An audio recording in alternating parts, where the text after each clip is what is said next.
It seems that sporadic violence has already started in different areas across the country.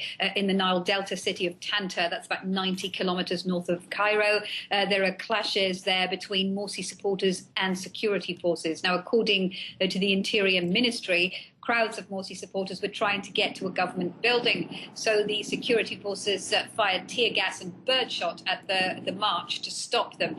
According to Muslim Brotherhood sources there who were in that march in Tanta, they're saying that the police also used live fire and that there are numerous injuries. Again, we can't confirm this yet.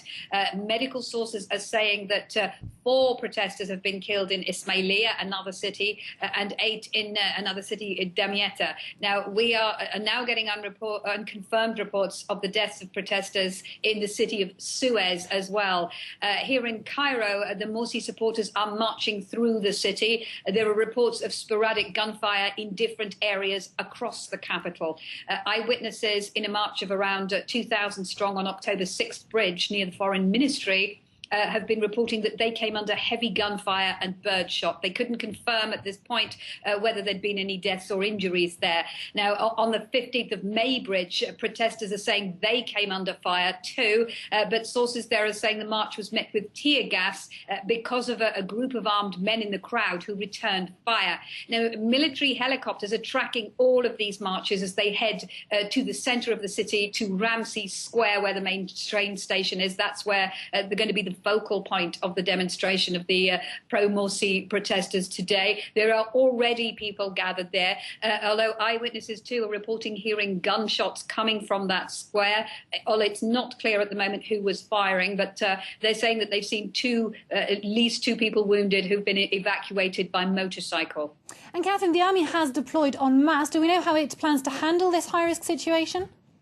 Well, the security in the capital is intense. There are armoured personnel carriers deployed in force on many of the main streets. There are army roadblocks stopping people, checking their IDs, checking cars. Many of the roads and bridges leading into the centre of the city have been cordoned off. They're really trying to prevent people from going to protest. There's a heavy army presence in Tahrir Square, where there were fears that the Morsi supporters would head to that square. All the entrances have been blocked off. No civilians are allowed in there for the next 24 hours, according to the army.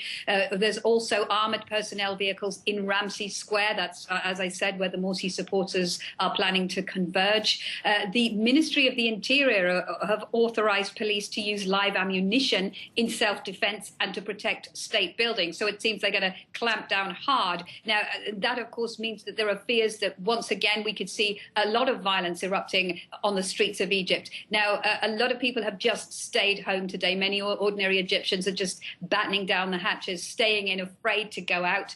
Although the Tamarod group, who sparked the huge protests that led to Mohamed Morsi's ouster, they've called for people to take to the streets to form popular defence committees to protect their neighbourhoods and also to protect Christian churches across the country. Now, at the moment, we're not hearing reports of any of those popular defence committees being set up, but this is something that may happen later on in the day.